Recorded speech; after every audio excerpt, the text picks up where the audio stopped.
ce qui m'a marqué, c'est que il y a une semaine aujourd'hui, l'homme le plus puissant du monde a capturé le dictateur d'un État souverain, quoi qu'on pense de cette opération. Et depuis une semaine, on parle de beaucoup de choses d'autres. On parle de Groenland, on parle de son pins, on parle du fait de cette scène où il se lève pour aller voir sa salle de bal, on parle de son invitation d'Emmanuel Macron, on parle de plein d'autres choses. Et c'est comme ça depuis un an, en fait.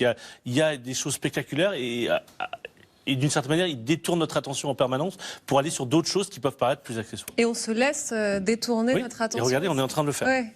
Qu'est-ce qu'on peut faire pour l'empêcher, Philippe Corbet? C'est-à-dire qu'à la fois, il faut raconter tout ça et en même temps, garder en tête que l'essentiel se joue ailleurs, ou plutôt précisément devant les cours de justice, sur la question des droits de douane, mais sur d'autres sujets qui viendront dans les 3 années qui viennent. Et c'est ça qui est essentiel, c'est de garder ce sont les cours de justice qui détermineront la nature exactement de cette expérience trumpiste qui est au pouvoir. J'ajoute quand même un élément de distraction massive, puisqu'il y en avait un autre, c'est quand Marco Rubio laisse passer un petit mot à Donald Trump hier quand il faisait face aux majors américaines pétrolières.